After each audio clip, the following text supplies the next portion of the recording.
Alors, on va traiter les applications des lois de Kirchhoff. Alors, les lois de Kirchhoff servent à trouver les intensités des courants dans les branches d'un circuit à plusieurs mailles.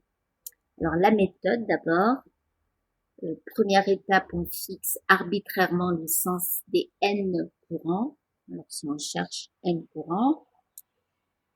Deuxième étape, on applique les lois de Kirchhoff de sorte à obtenir n équations indépendantes à n inconnues. Donc, si on a trois courants à chercher, eh bien, on a besoin de trois équations indépendantes. Les inconnues étant les trois courants qu'on cherche. Et dernière étape, eh bien, on résout les systèmes d'équations et on en déduit les n courants. Alors, on avait vu la dernière fois quelle était la signification d'un courant négatif. Alors, dans la mesure où on fait un choix arbitraire, eh bien, on peut s'attendre à ce que le choix qu'on a fait ne soit pas le vrai sens du courant.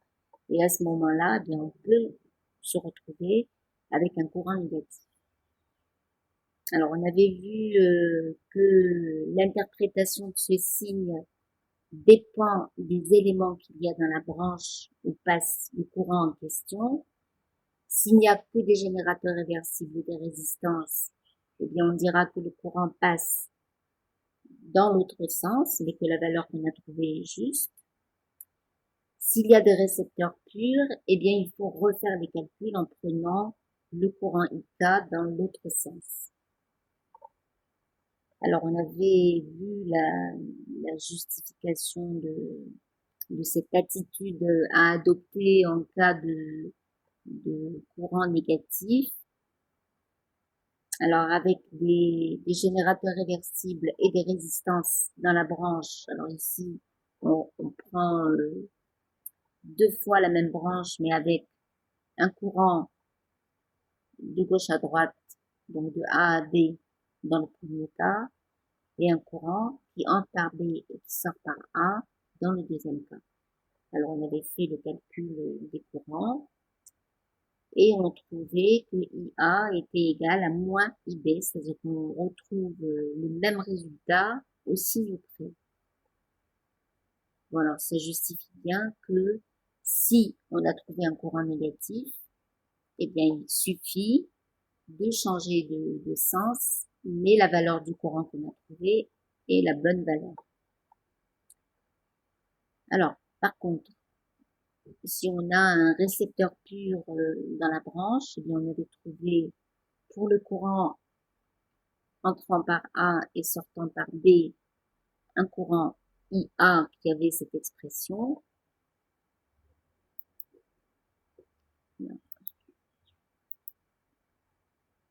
Et pour un courant entrant par B sortant par A, eh bien on avait une expression qui n'avait rien à voir avec ni IA ni moins IA, c'est-à-dire qu'on constate que IA est différent de moins IB.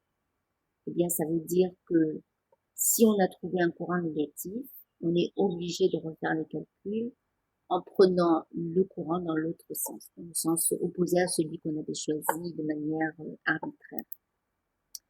Alors, on va passer à l'exemple maintenant. Alors, on a un circuit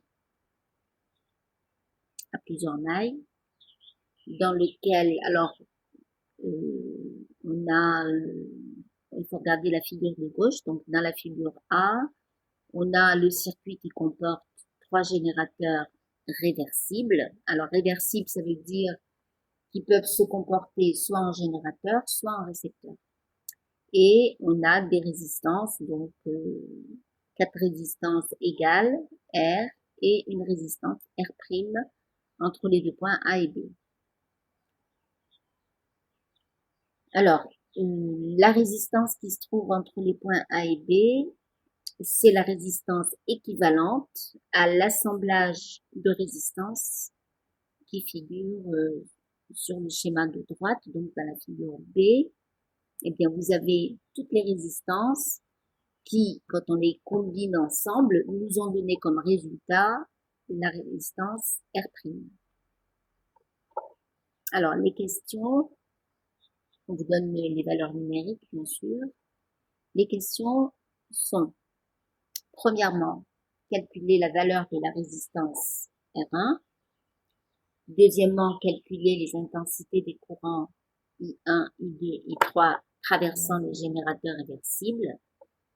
On adoptera le sens des courants indiqués sur la figure A, c'est-à-dire qu'ici, on vous impose le sens des courants. Alors, ça ne veut pas dire, le fait qu'il soit imposé, ne veut pas dire que ce soit le sens réel des courants. On reste toujours dans l'idée du choix arbitraire.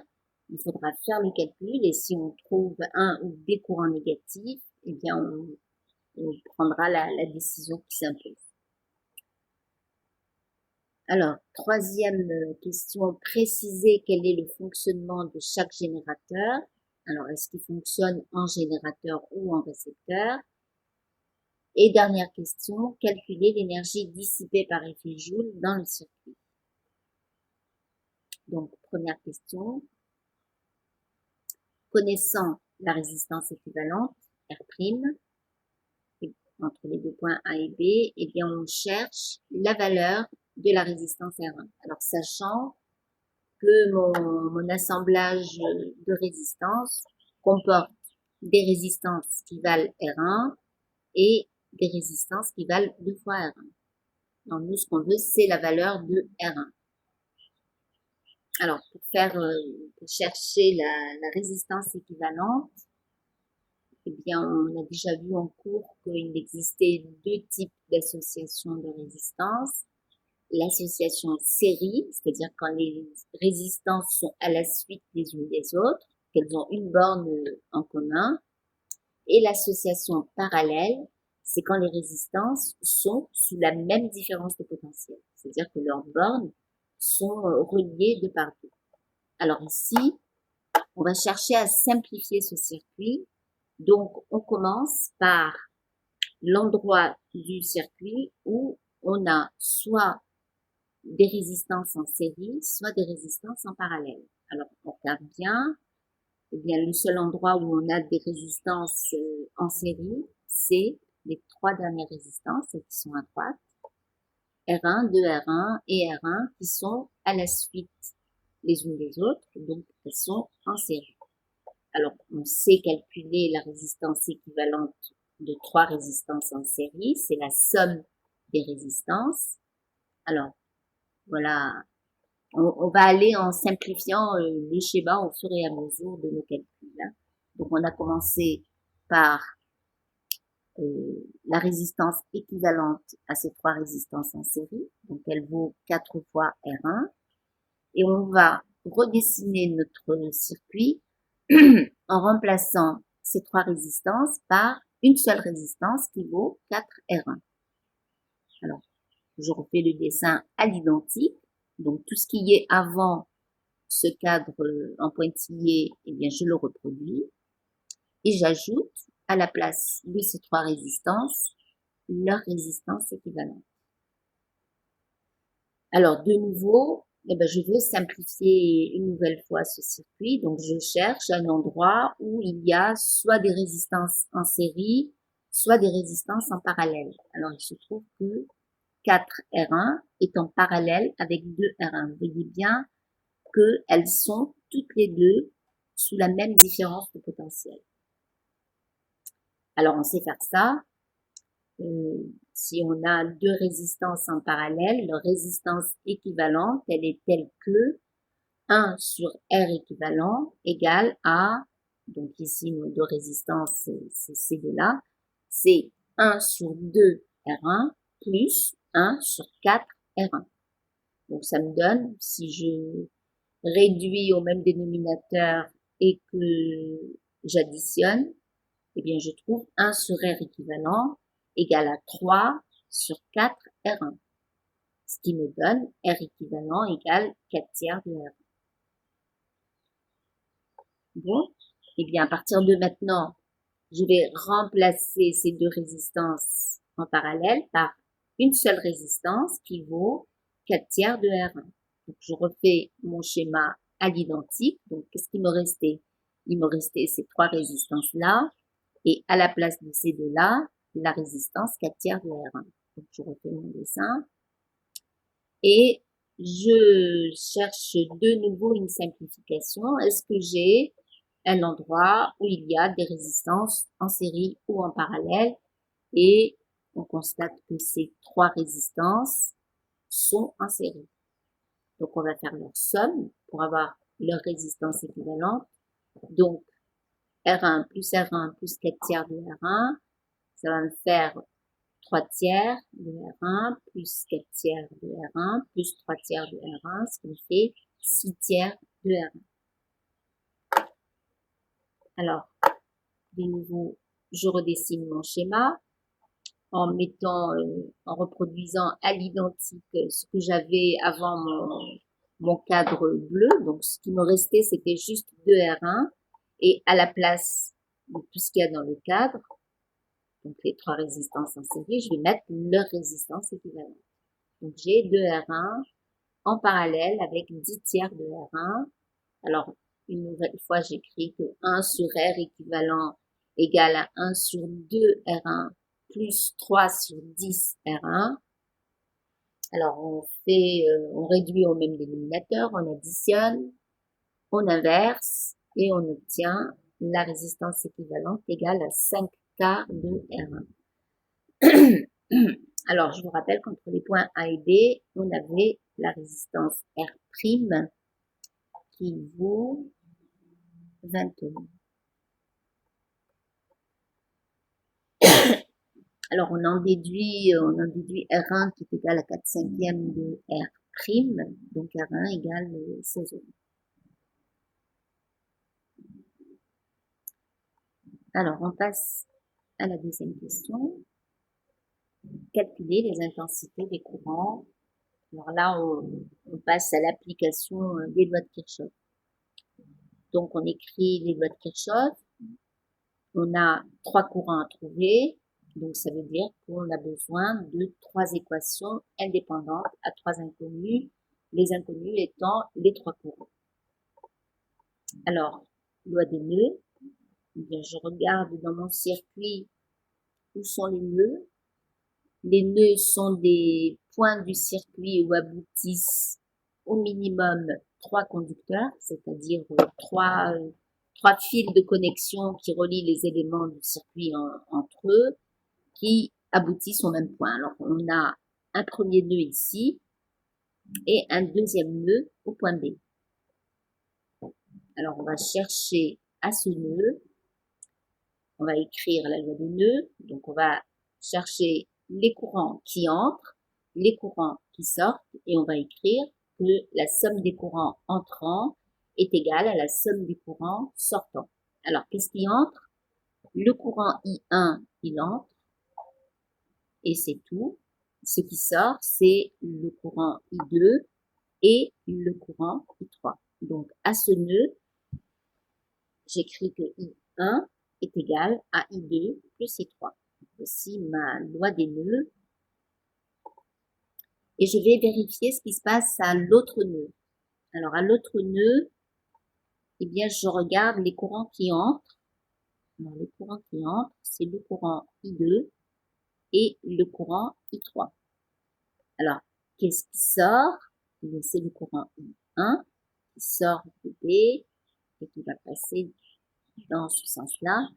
Donc, somme des courants entrants I2 plus I3 égale à la somme des courants sortants I1. Alors, on constate que c'est la même équation nœud. Comme on cherche des équations indépendantes, donc on ne la retient qu'une fois, cette équation. Alors, on passe maintenant aux équations aux mailles. Alors, il y a combien de mailles dans ce circuit? Eh bien, il y en a 3. Il y a la maille de gauche. Alors, une maille, je rappelle que c'est un contour fermé qui est constitué par une suite de branches. Alors, ici, j'ai la petite maille de gauche. J'ai une autre maille à droite. Et la troisième, eh bien, c'est le contour extérieur. C'est une maille aussi. Alors, je ne vais pas écrire la loi des mailles pour les 3 mailles du circuit parce que je cherche trois équations indépendantes et que j'ai déjà la première équation qui est l'équation en E. Donc, je n'ai besoin que de deux équations. Je n'ai besoin que de deux équations en mailles. Alors, on va écrire la loi des mailles, par exemple, pour les deux petites mailles. Alors, la loi des mailles, elle consiste à dire que si je pars d'un point sur une maille, je pars d'un point, je fais tout le tour de la maille et quand je reviens à ce point, eh bien, la variation du potentiel est égale à 0. C'est-à-dire, si j'appelle ce point M, eh bien, je vais écrire VM moins VM égale 0. C'est logique. Si j'écris la variation, la différence du potentiel entre un point et lui-même, forcément, j'ai 0. Alors, on y va, on fait le tour de la maille dans ce sens-là. C'est pas obligatoire de tourner dans ce sens-là. On aurait pu tourner dans l'autre sens, hein, peu importe. Alors, on commence à ce point et première différence de potentiel qu'on va avoir à exprimer, c'est la différence de potentiel aux bornes de la résistance R. Alors, il faut bien regarder par où entre le courant. Alors, le courant qui traverse cette résistance, c'est le courant I1. Ici, il passe de gauche à droite. Donc, la différence de potentiel aux bornes de la résistance, ce sera RI1 plus la différence de potentiel aux bornes du générateur, ce sera plus E2, plus la différence de potentiel aux bornes de la résistance R'. Regardez bien par où entre le courant. Il entre par le point A, il sort par le point B, donc c'est plus R'(I2), plus la différence de potentiel aux bornes de cette résistance R. Alors, le courant qui la traverse, c'est le courant I1.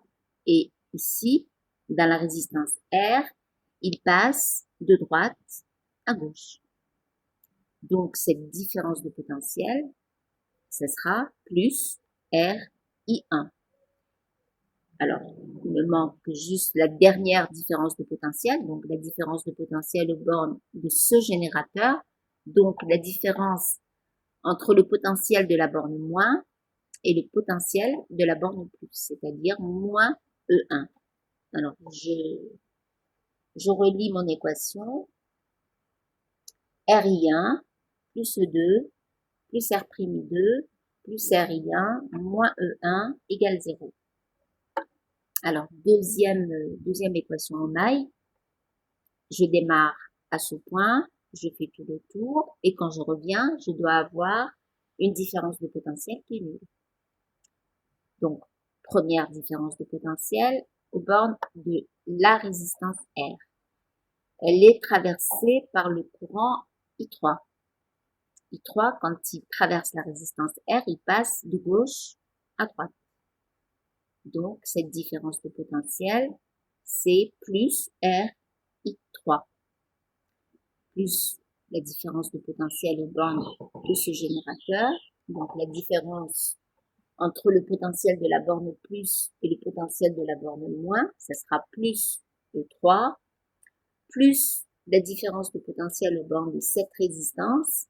Cette résistance est traversée par le courant I3, et le courant I3 dans cette résistance, il passe de la droite vers la gauche.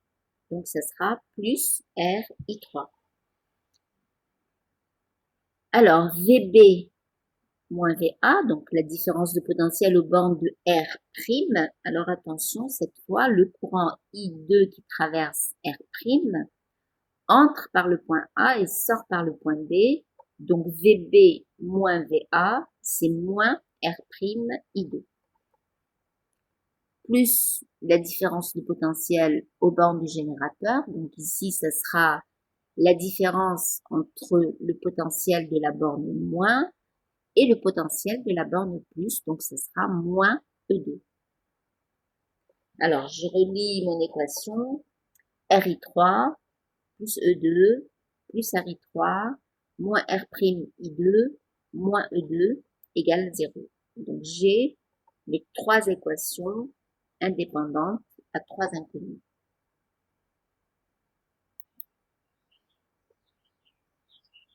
Alors, on va ordonner un petit peu tout ça. On va remettre en forme nos équations. Et on va regrouper les termes en I1, I2, I3, c'est-à-dire que si dans une équation, il y a le terme en I1 qui apparaît deux fois, ben, je regroupe les termes. Alors, la première équation ne change pas. J'ai I1 égale I2 plus I3. La deuxième équation, bien, il y avait deux fois un terme en I1, donc je les regroupe. 2RI1 plus R'I2. Alors, je fais passer à droite tout ce qui ne contient pas des courants. Donc, j'ai les forces électromotrices que je mets dans le membre de droite. Et dernière équation, eh ben, j'avais deux termes en I3 que j'ai regroupés. Donc, j'ai moins R'I2 plus 2RI3 égale, je fais passer dans le membre de droite de mon équation tout ce qui ne contient pas des courants. Donc, E2 moins E3. Voilà. Donc maintenant, eh bien, c'est le moment de passer aux valeurs numériques parce que mes équations, elles seront plus faciles à manipuler si j'ai des coefficients numériques plutôt que des expressions littérales. Alors, on va voir deux méthodes de résolution. La première méthode, c'est la méthode de substitution-addition. Alors, substitution, ça veut dire substituer, donc remplacer. Donc, si on regarde nos équations, eh bien, on voit que déjà I1 s'écrit en fonction de I2 et I3. Eh bien, la première chose à faire, ça va être de remplacer dans les deux, la deuxième et la troisième équation, remplacer I1 par I2 plus I3. C'est-à-dire que ça revient à éliminer l'une des inconnues. J'élimine l'inconnu I1. Alors, on y va. Dans la deuxième équation, eh bien, à la place de I1, je mets I2 plus I3. Alors, tout le reste identique, il ne change pas. Troisième équation, ben, j'ai pas I1 qui apparaît dans la troisième équation. Bon, c'est un cas particulier, hein, c'est pas toujours le cas. Mais ici, on n'a pas I1 qui apparaît, donc la troisième équation reste inchangée. Alors, qu'est-ce qu'on a gagné dans l'histoire? Eh bien, c'est qu'on est passé d'un système de trois équations à trois inconnues à un système de deux équations à deux inconnues. Alors maintenant, eh bien, on va essayer de passer à une seule équation à une inconnue. Alors, première chose, on va ordonner tout ça. À chaque fois, faut remettre les choses en forme. Donc, j'ai des termes en I2 qui apparaissent dans cette équation, donc je vais les regrouper. Et j'ai donc 50 I2 plus 30 I3 égale 70. L'équation numéro 3, ben, j'avais pas fait de transformation dedans. Il n'y a que un terme en I2 et un terme en I3, donc elle ne change pas. Alors maintenant, on va passer à une équation à une inconnue. Ça veut dire que je dois éliminer soit I2, soit I3. Alors, il faut faire une combinaison des deux équations de manière à ce qu'il y ait une seule inconnue qui soit conservée. Alors, j'aurais pu éliminer I2. Alors, pour éliminer I2, il faudrait que j'ai le même coefficient là et là. C'est-à-dire que je pourrais multiplier celui-là par 2. Donc, j'aurai 100. Donc, 100 I2 plus 63 égale 140. Et je multiplie celui-là pour avoir moins 100. Et je multiplie par 5. Donc, j'aurai moins 100 I2 plus 153 égale à moins 150. Et j'additionne les deux équations. J'aurais eu 100 I2 moins 100 I2, donc j'élimine le I2 et je vais additionner les termes en I3 et les seconds membres des deux équations et j'obtiendrai une seule équation avec juste I3. Alors, il y avait plus simple à faire, puisque quand on regarde les coefficients de I3, quand on compare les coefficients de I2 dans les deux équations et les coefficients de I3 dans les deux équations, ben on voit que c'est le même. Donc le plus simple, c'était plutôt de faire cette équation moins celle-ci. Alors, quand on les soustrait, eh bien j'ai les termes en I3 qui disparaissent, j'ai les termes en I2 qui donnent 70 I2, et les termes, les seconds membres des équations qui donnent 70 moins 30, donc 100.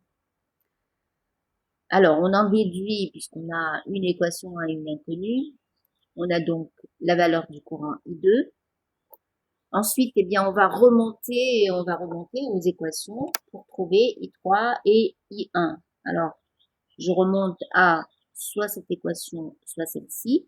Je remplace I2 par la valeur que j'ai trouvée ici. Et je me retrouve avec une équation à une inconnue en I3 et je résous l'équation, je trouve la valeur de I3. Alors pour I1, ben, il faut remonter. Ben, on avait écrit que I1 égale I2 plus I3, ben, il suffit de faire la somme de I2 et de I3. Voilà. Alors c'est une méthode qui est très très simple. Il suffit de bien savoir combiner les équations pour éliminer les inconnues l'une après l'autre jusqu'à se retrouver avec une seule équation et une inconnue. Alors, autre méthode, c'est la méthode de résolution matricielle. Alors, ça s'appelle la méthode de Cramer.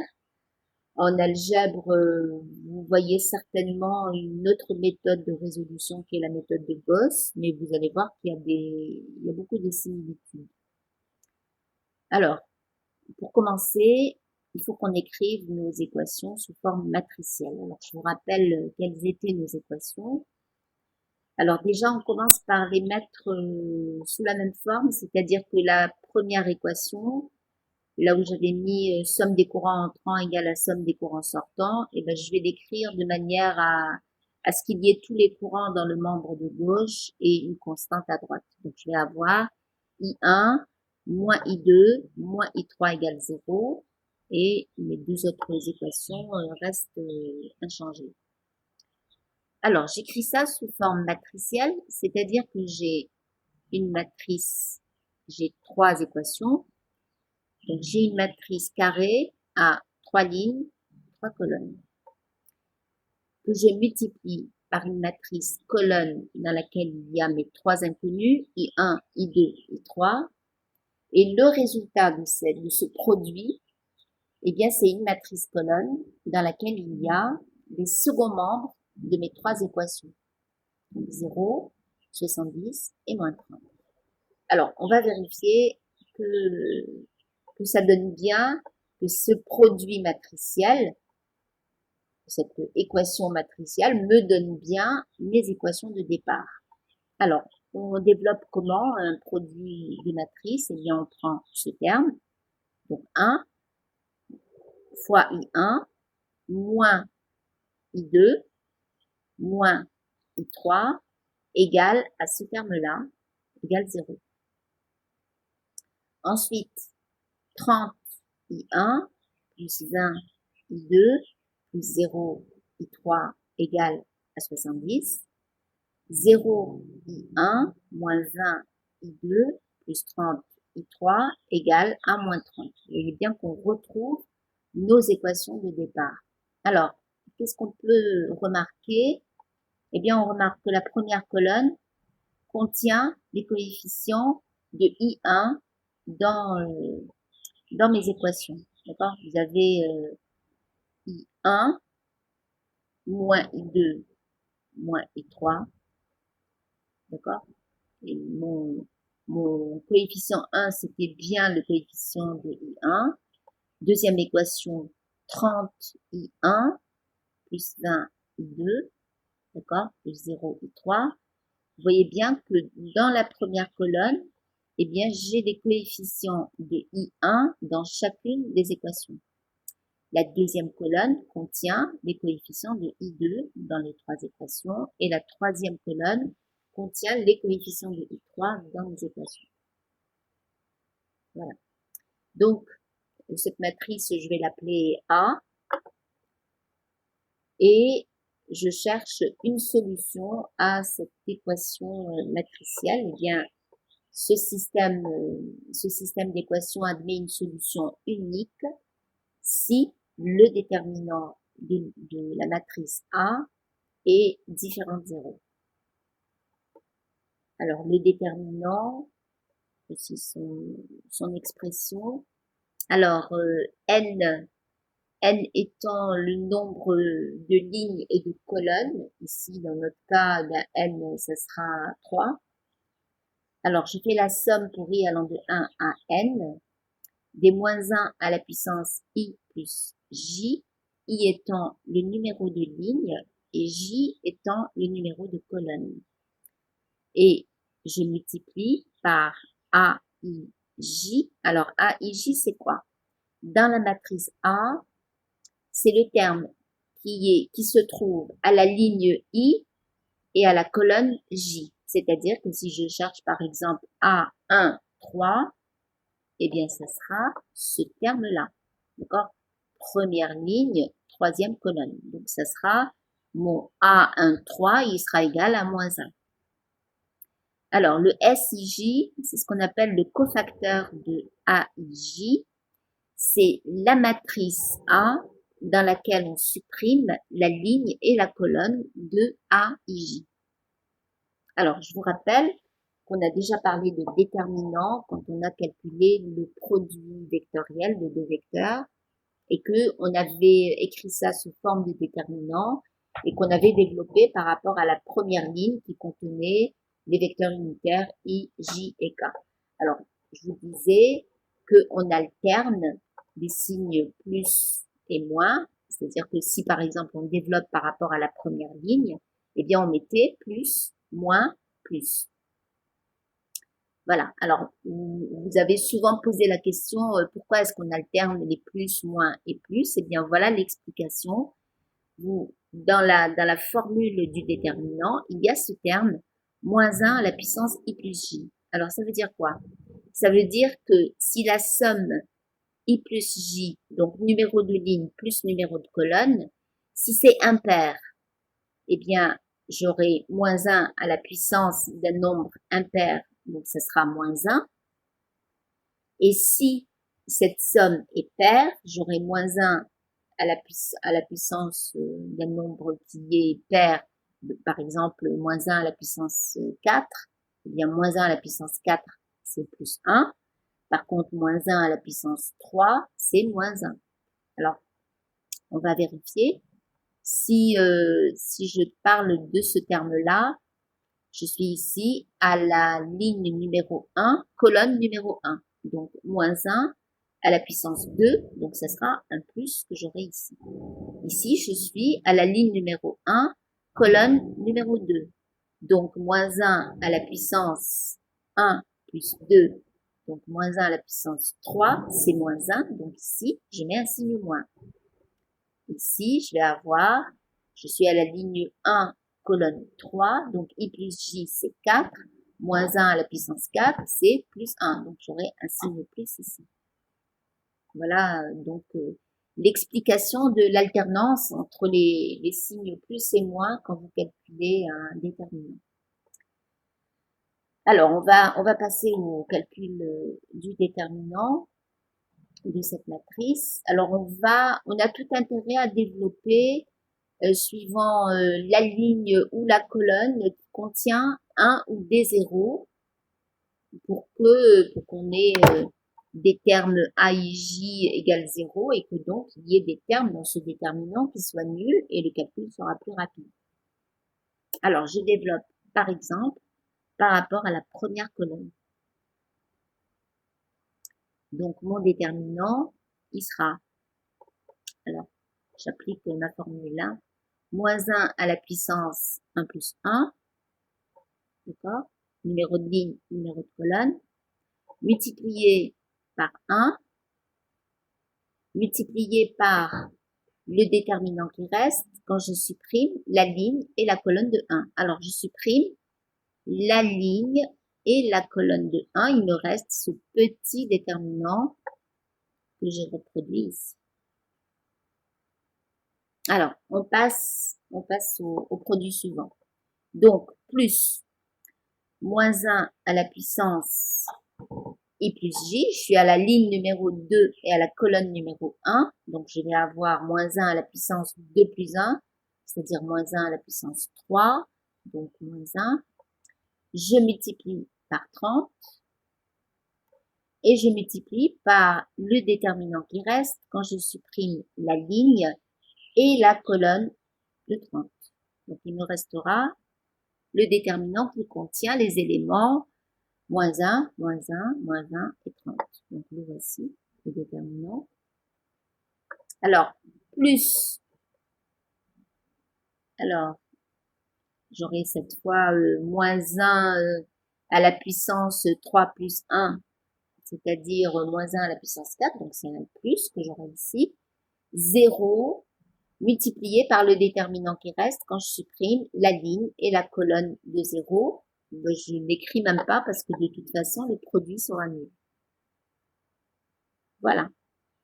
Alors après, les petits déterminants, ben, on les développe en dessinant la lettre gamma. Donc 20 par 30 moins 20 par 0. Et ici, moins 1 par 30 moins 20 par moins 1. Alors, vous faites les calculs. Le premier terme donne 600, le second terme donne 1500. Donc, voici la valeur du déterminant. Alors, ensuite,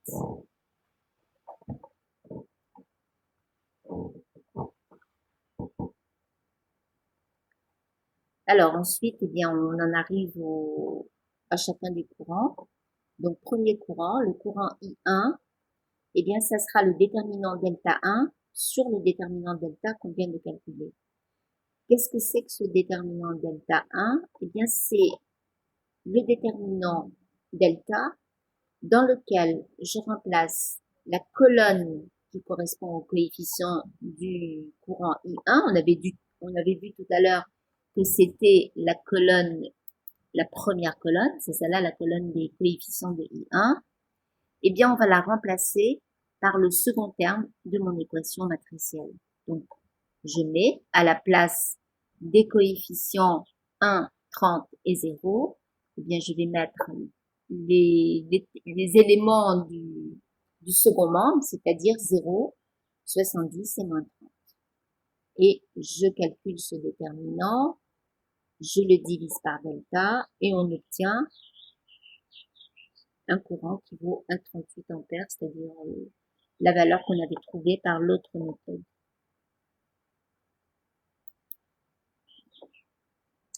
Alors, I2, ça sera delta 2 sur delta.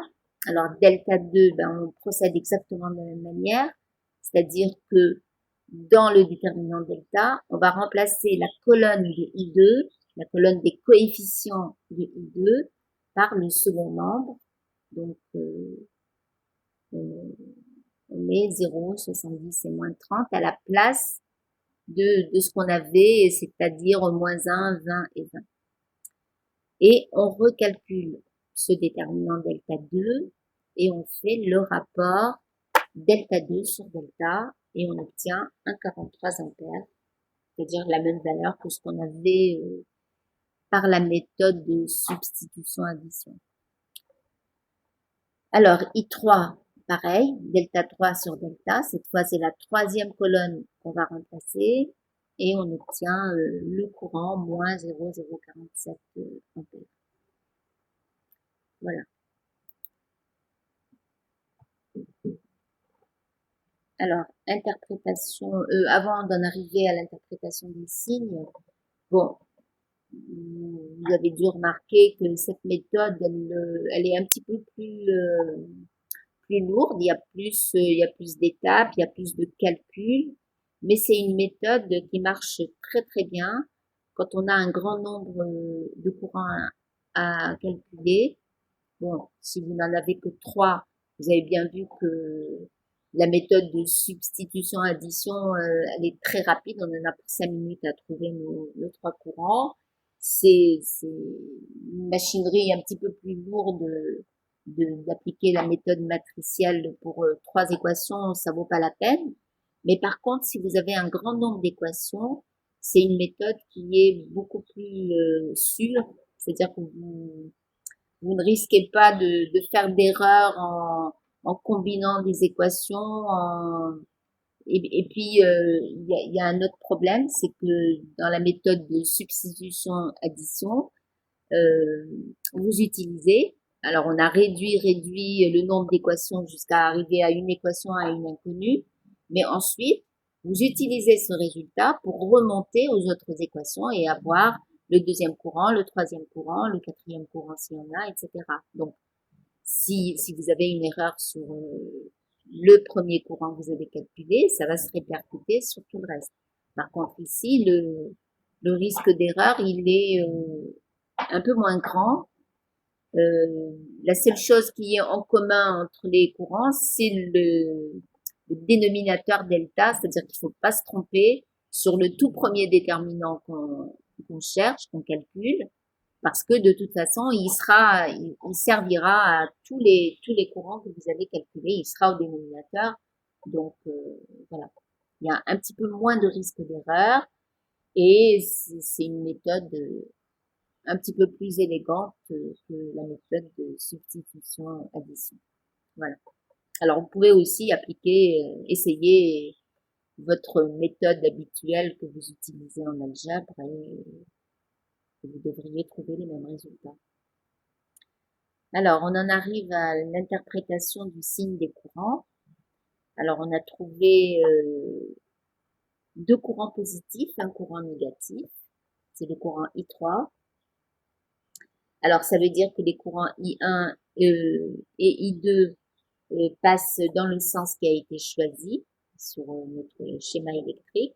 Par contre, le courant I3, eh bien, il passe en réalité dans l'autre sens. Alors, on peut affirmer ça parce que dans la branche où passe I3, eh bien, il n'y a qu'un générateur réversible et des résistances.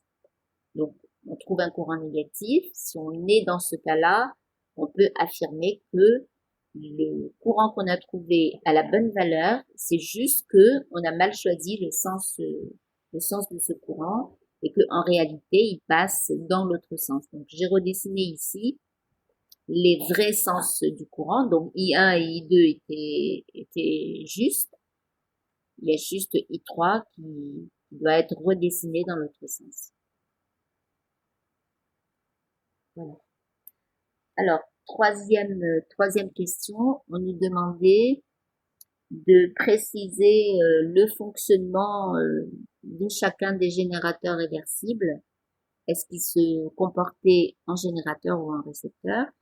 Alors, je vous rappelle que dans un générateur, le courant entre par la borne moins et sort par la borne plus. C'est-à-dire que les charges qui participent au courant, à la circulation du courant, qui sont des charges positives, eh bien, elles vont gagner du potentiel en traversant le générateur. Donc, ça veut dire qu'il fournit de l'énergie potentielle aux charges. Donc, c'est un générateur d'énergie. Par contre, dans un récepteur, le courant entre par la borne plus et sort par la borne moins. C'est-à-dire que les charges qui le traversent, eh bien, elles perdent de l'énergie potentielle en le traversant. Donc, ça veut dire que le récepteur, eh bien, il reçoit de l'énergie, il n'en génère pas.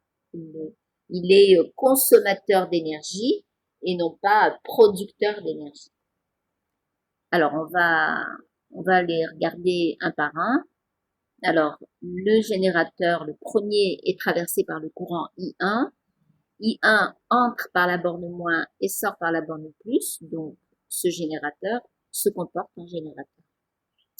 Alors le deuxième, le courant I2 qui le traverse entre par la borne plus et sort par la borne moins, ça veut dire qu'il se comporte en récepteur. Et le courant I3 qui entre par la borne moins et sort par la borne plus, eh bien, montre que le générateur numéro 3 se comporte en générateur. Voilà.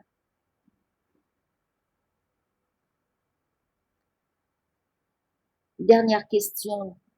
On cherche la puissance dissipée par effet Joule dans ce circuit. Eh bien, il faut chercher la puissance dissipée par effet Joule dans chacune des résistances du circuit et faire la somme de toutes ces puissances dissipées.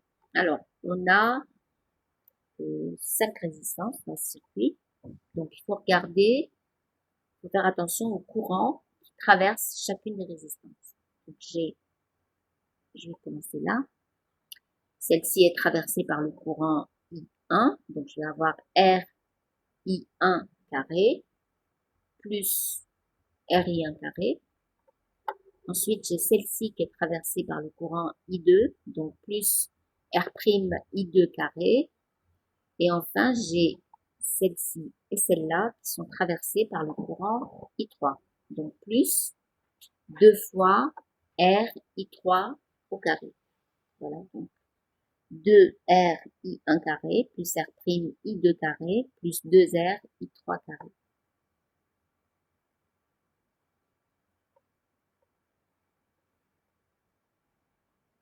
Alors, on passe à la charge et la décharge d'un condensateur.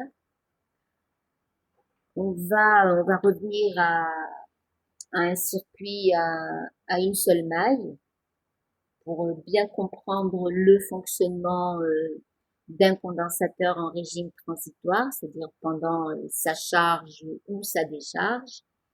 Et puis après, une fois qu'on aura compris le fonctionnement d'un circuit RC, c'est-à-dire résistance condensateur, eh bien on pourra à ce moment-là insérer un condensateur dans un circuit à plusieurs mailles et on pourra résoudre le problème plus facilement si on a bien compris comment se fait la charge et la décharge d'un condensateur. Alors pour ça, donc on cherche à étudier le régime transitoire de la charge et de la décharge d'un condensateur. On va utiliser pour ça ce circuit. Alors dans ce circuit, il y a un générateur, une résistance, un condensateur et un interrupteur à 2 positions. Alors cet interrupteur à 2 positions, tel qu'il est dessiné là, eh bien c'est un interrupteur qui est ouvert. Donc ici, le circuit est ouvert, il n'y a pas de courant qui passe dans ce circuit. Alors, c'est un interrupteur à 2 positions parce que si je le ferme de manière à ce que l'interrupteur aille toucher le point numéro 1, eh bien, je vais avoir le générateur qui va être en série avec la résistance et le condensateur. Par contre, si je ferme l'interrupteur sur la position 2, donc si je ramène ce trait ici, eh bien, le générateur va être déconnecté, il va plus délivrer de courant et on aura un circuit dans lequel il n'y aura que une résistance et un condensateur. Voilà. Donc, position 1, c'est ce contour extérieur. Position 2, eh bien, ce sera ce contour-là.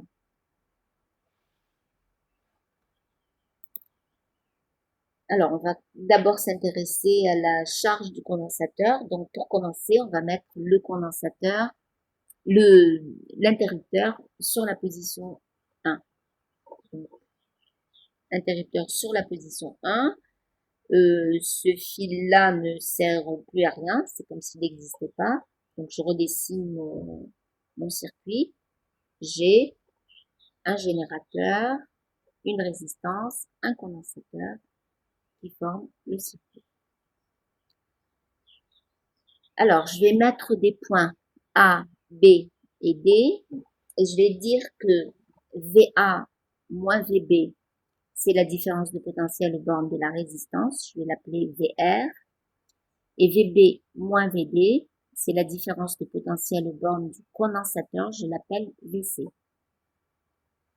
Alors, on va appliquer tout ce qu'on a vu jusqu'à maintenant à propos de la loi d'Ohm, à propos de la définition d'un courant, à propos de la différence de potentiel aux bornes d'un condensateur, et on va écrire la loi des mailles le long de cette maille. Alors, pour commencer, VA moins VB, qui est la différence de potentiel aux bornes de la résistance. Vous voyez que quand je ferme le circuit, eh bien le courant passe du point A au point B. Donc, je vais pouvoir écrire que VA moins VB, c'est RI. Alors, le courant, il faut garder à l'esprit que le courant, c'est une circulation de charges positives qui se déplacent dans le sens conventionnel du courant. Donc, je vais avoir des charges positives qui sont transportées par le courant et qui vont venir se mettre sur l'armature du haut, qui vont s'accumuler ici. Comme un condensateur, c'est un ensemble de deux conducteurs en influence totale, eh bien, il va y avoir apparition de charges négatives sur l'armature qui se trouve en face. Ça veut dire que le condensateur, à partir du moment où du courant va passer dans le circuit, eh bien, il va y avoir des charges positives sur une armature et négatives sur l'armature d'en face. Donc, le condensateur va avoir une certaine charge que je vais appeler Q. Donc, VB moins VD qui est égal à VC, ce sera, on a vu ça dans le chapitre sur les condensateurs, ce sera égal à Q sur C. Donc, VB moins VD, c'est la charge du condensateur divisée par C. Alors, d'un autre côté, dans la conduction, on a vu la définition de l'intensité du courant. On a vu que I, c'était dQ sur dt. Et la loi des mailles nous dit que si je pars du point A et que je reviens au point A, eh bien, je vais écrire que VA moins VA égale 0. C'est-à-dire VR plus VC moins E égale 0. Ça veut dire que à n'importe quel instant, eh bien, j'ai VR plus VC égale à E. Alors, on va faire une étude qualitative. Alors, qualitative, ça veut dire qu'on ne fait pas de calcul, on va juste essayer de deviner un petit peu comment évolue la charge, le courant, les différentes tensions, etc. Alors, on part à l'instant initial, donc à T0 égale 0. Le condensateur, au départ, il était initialement sans charge. Donc à T égale 0, eh bien j'ai Q égale 0. Alors, je sais, on a vu ça dans le chapitre sur le condensateur, qu'un condensateur qui porte une charge Q, il a à ses bornes une différence de potentiel qui est égale à Q sur C. Donc, si la charge du condensateur est nulle, ça veut dire que la différence de potentiel à ses bornes est nulle. Ensuite, eh bien, on a écrit que à n'importe quel instant, VR plus VC égale à E. Donc, si je veux avoir VR, eh bien, je dis que VR, c'est E moins VC. Alors, je reviens à mon tableau. Donc, à l'instant T égale 0, eh bien, j'ai VR égale à E moins VC. VC qui vaut 0. C'est-à-dire que VR est égal à E. Alors, c'est très intéressant comme on remarque ça, c'est que juste à l'instant où vous fermez l'interrupteur, comme le condensateur est complètement déchargé, VB moins VD égale 0, ben ça veut dire que toute la différence de potentiel qui est délivrée par le générateur se retrouve entièrement aux bornes de la résistance. Alors, sachant que VR est égal à RI, eh bien, je vais avoir I égale à VR sur R. VR étant égal à E, je vais avoir à l'instant initial, juste au moment où je ferme l'interrupteur, j'ai I égale à E sur R. Alors, on va regarder ce qui se passe à un instant quelconque, c'est-à-dire pendant que le condensateur est en train de se charger. Eh bien, pendant qu'il se charge, on voit que la charge augmente au fur et à mesure qu'on avance dans le temps. D'accord? On a démarré de Q égale 0 et au fur et à mesure que le courant passe dans le circuit, il apporte de plus en plus de charge sur les armatures du condensateur, donc Q est en train d'augmenter. VC, qui est égal à Q sur C, va augmenter aussi. VR, qui est égal à E moins VC, E étant constant, VC étant en train d'augmenter, eh bien VR va diminuer. I étant égal à VR, alors voilà, VR égale RI, ça veut dire que I c'est égal à VR sur R, donc si VR est en train de diminuer, eh bien le courant diminue aussi. Donc il a démarré, si on récapitule, si on revient à la première étape, il est parti, le courant, il a démarré à la valeur E sur R, et il est en train de diminuer.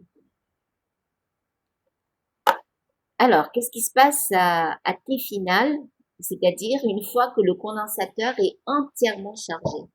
Eh bien, une fois qu'il est entièrement chargé, ça veut dire quoi, entièrement chargé? Ça veut dire qu'il n'y a plus aucune nouvelle charge qui arrive sur le condensateur. Alors ici, on va lire cette colonne de bas en haut, hein, c'est pour ça que j'ai mis des flèches. Alors, le condensateur étant entièrement chargé, eh bien, il n'y a plus de nouvelles charges qui sont amenées par le générateur sur le condensateur. Eh bien, ça veut dire qu'il n'y a plus de courant dans le circuit. Comme VR est égal à RI, si I égale 0, VR égale 0. Alors, je remonte à VC, la ligne de la différence de potentiel au bord du condensateur. Je sais que à tout instant, VR plus VC égale à E, c'est-à-dire que VC, est égal à E moins VR. Eh bien, VR étant égal à 0, eh bien, ça veut dire que VC, à l'instant final, est égal à E. Et comme la charge est égale à la capacité multipliée par VC, eh bien, puisque VC est égal à E, la charge finale sera égale à CE. Voilà. Alors, on va voir maintenant si les calculs nous donnent raison, si on a bien deviné ce qui se passait du point de vue des tensions, du courant, de la charge. On va faire des calculs et on va voir ce que ça donne. Alors, étude quantitative, ça veut dire que là, on fait des calculs. On ne fait pas juste une estimation de ce qui peut bien se passer. Alors, donc on est en régime transitoire, donc on va écrire nos équations à un instant quelconque. C'est-à-dire ce qu'on avait dans la colonne du milieu. On avait première colonne, ce qui se passe à l'état initial, troisième colonne, ce qui se passe à l'état final, quand le condensateur est complètement chargé, et la colonne du milieu, c'était un instant T quelconque, donc pendant que le condensateur se charge. Donc, en régime transitoire, on a VR plus VC égale à E. Ça change pas, puisque on a écrit que VA moins VB plus VB moins VD plus VD moins VA égale 0. Donc, ça me donnait VR plus VC égale à E. Alors, VR, on avait écrit que c'était RI. VC, on a écrit que c'était Q sur C. Et que le courant, c'est dQ sur dt. C'est la quantité de charge par unité de temps qui traverse n'importe quelle section du circuit. C'est ça la définition de l'intensité du courant. Alors, je remplace et j'obtiens une équation dans laquelle il y a à la fois la dérivée de la charge et la charge. Alors, on appelle ça une équation différentielle. Alors, ici, c'est une équation différentielle du premier ordre. Alors, du premier ordre parce que ça fait apparaître une dérivée première. Si on avait eu une dérivée seconde, ça aurait été une équation différentielle du deuxième ordre. Voilà. Donc, équation différentielle du premier ordre, R dQ sur dt plus Q sur C égale à E. Alors, la méthode de résolution.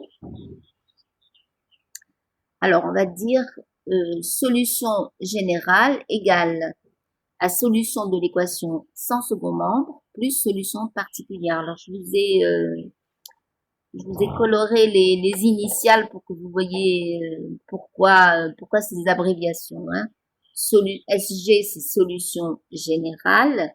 SE, SS, M, c'est solution de l'équation sans second membre. Ça veut dire que c'est l'équation différentielle dans laquelle on enlève le membre de droite, le second membre, et on met 0 à la place. SP, c'est solution particulière. Alors, on y va pour la solution de l'équation sans second membre. Alors, on reprend notre équation différentielle et le membre de droite, donc le second membre, on le supprime, on met 0 à la place. Alors, on réécrit un petit peu, on la remet en forme, notre équation. On va dire que ce terme-là, R dQ sur dt est égal à moins Q sur C. On fait passer ce R à droite, il passe au dénominateur. Donc, on a dQ sur dt égale à moins Q sur RC. Alors, on a ici la dérivée de Q et de ce côté, Q multiplié par une constante. Alors, on va faire ce qu'on appelle une séparation des variables. C'est-à-dire qu'on va mettre d'un côté tout ce qui dépend de la charge et de l'autre côté tout ce qui dépend du temps. Donc, je vais passer ce terme-là à gauche, il passe au dénominateur, dQ sur Q, et ce terme en temps, je le fais passer à droite, il passe au numérateur. Donc, dQ sur Q égale à moins dt sur RC. Je vais pouvoir intégrer. À gauche, j'aurai une intégrale où la variable c'est Q. À droite, j'aurai une intégrale où la variable c'est T. Donc, j'ai log de Q égale à, alors, l'intégrale de moins 1 sur RC, intégrale de dt, c'est-à-dire T. Donc, j'ai log de Q égale à moins T sur RC plus une constante d'intégration, parce que quand vous avez l'égalité entre des différentiels, eh bien, ça donne l'égalité entre les intégrales à une constante près. C'est pas une égalité stricte. Alors, je passe aux exponentielles. L'exponentielle du log de Q, eh bien, c'est Q. L'exponentielle de cette expression, c'est l'exponentielle de moins T sur RC multiplié par exponentielle de A. Et comme A est une constante, c'est ma constante d'intégration, d'accord? Eh bien, l'exponentielle d'une constante, c'est une constante aussi. Donc, j'écris à la place de exponentielle A, je vais mettre une autre constante que je vais appeler B. Et j'ai Q égale B exponentielle moins T sur RC. Voilà, ça, c'est ma solution de l'équation sans second membre. On passe à la solution particulière. Alors, la solution particulière, elle est toujours de la même forme que le second membre de l'équation différentielle. Alors, si on avait eu, je sais pas, on aurait pu avoir ici une fonction cosinus, eh bien, la solution particulière, ça aurait été une fonction cosinus. Ici, mon second membre, c'est une constante. Je reprends mon équation de départ. Eh bien, ça veut dire que la solution particulière est une constante. Et je vais dire que QP, P comme particulière, solution particulière égale constante. Et je vais l'injecter dans mon équation différentielle de départ, c'est-à-dire avec second membre. Et j'écris que R, si c'est une solution, alors elle doit obéir à l'équation, à mon équation de départ. Donc R dQP sur dt plus QP sur C égale à E. Alors, ça va se simplifier parce que QP étant constante, eh bien la dérivée de QP par rapport au temps va être égale à 0. Donc, tout ce que j'aurai pas ce terme-là, j'aurai QP sur C égale à E, ça veut dire que QP égale CE. Donc, j'ai ma solution particulière. Alors, maintenant, la solution générale.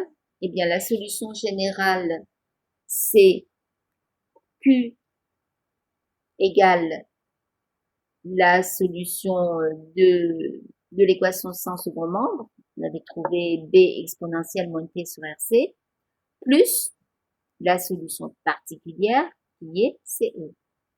Alors, il me reste une dernière étape, trouver la valeur de la constante B. Eh bien, pour avoir la valeur de la constante, il suffit qu'il y ait un instant pour lequel je connais la valeur de la charge et je pourrais trouver la valeur de cette constante B. Alors, il se trouve que à t égale 0, eh bien, le condensateur est entièrement déchargé. Donc, à t égale 0, Q égale 0. Eh bien, je remplace ici. Donc, j'ai 0 égale B exponentielle de 0 plus CE. D'accord? Et je vais pouvoir en déduire exponentielle de 0 étant égale à 1. Je vais pouvoir en déduire B qui sera égal à moins CE. Alors, je récapitule. La charge du condensateur à un instant T, c'est, alors on a dit que B c'était moins CE, donc c'est moins CE exponentielle moins T sur RC plus CE. Ça veut dire que je peux mettre CE en facteur et je vais avoir Q à un instant T quelconque qui est égal à CE 1 moins exponentielle moins T sur RC. Alors on pose taux égale RC. Alors CE, on a dit que c'était la charge finale, c'est ce qu'on avait vu dans notre étude qualitative. Donc ça veut dire que Q de T, c'est la charge finale multipliée par 1 moins exponentielle moins T sur taux. Alors ça aura cette forme-là, ça va tendre vers QF quand T tend vers l'infini. Voilà. Alors, on parlera de la constante de temps la prochaine fois. Je vais m'arrêter là.